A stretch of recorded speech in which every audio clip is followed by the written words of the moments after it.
Quelqu'un m'a pris le bébé. L'enfant couche en train.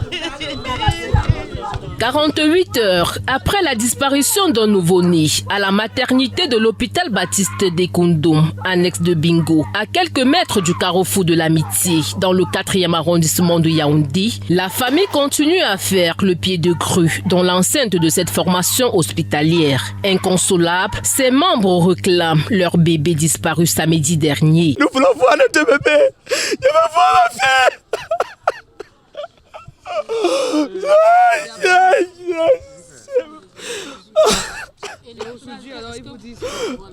Aujourd'hui, l'administration, hier d'abord, après ça, l'administration nous a appelé après une conversation. Tout ce qu'ils ont dit, on a appelé au commissariat de brigade, la brigade de Nkombo, le commissariat de Dja.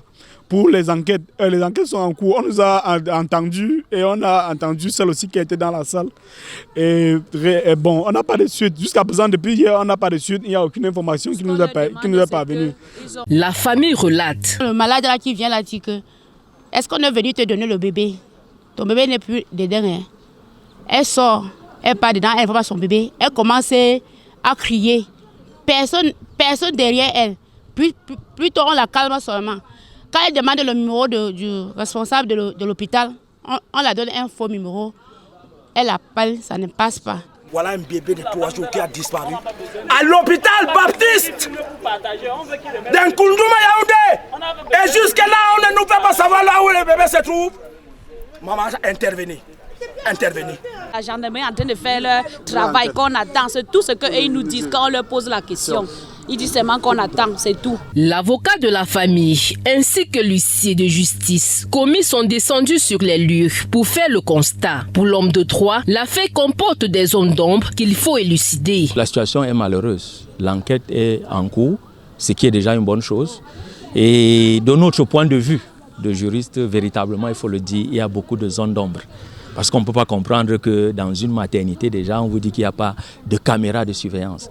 Et qu'il y ait une intrus qui a passé environ une journée à causer avec soit une malade qui était là, mais qui n'avait pas accouché, qui n'était pas censée se retrouver à la maternité.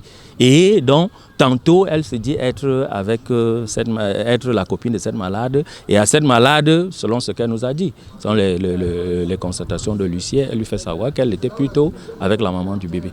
Les forces de maintien de l'ordre sont déjà à pied d'œuvre pour faire la lumière sur cette scandaleuse affaire. Des sources indiquent que le directeur de l'hôpital a eu un échange avec l'avocat de la famille. Des discrétions issues de cette concertation font état de ce que certaines caméras de surveillance de cet hôpital ne sont pas fonctionnelles et pour l'avocat, le personnel en service à l'intervalle temps précédant la disparition du bébé doit s'expliquer. Ce que nous entendons faire sur le point de la responsabilité pénale, ce qui est sûr et certain, tous ceux qui avaient en charge ou alors tous ceux qui ont travaillé pendant cet intervalle de temps, du 1er août jusqu'au 3 à 19h30 où on déclare le bébé perdu ou disparu, doivent tout au moins s'expliquer.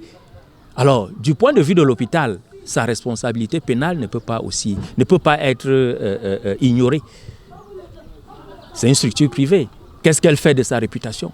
Parce que je ne les vois pas suffisamment actifs. Au moment où nous quittions les lieux, la famille et révérends sont mobilisés afin que le bébé soit remis à sa famille. Pour l'heure, le directeur de l'hôpital ne dit pas mot.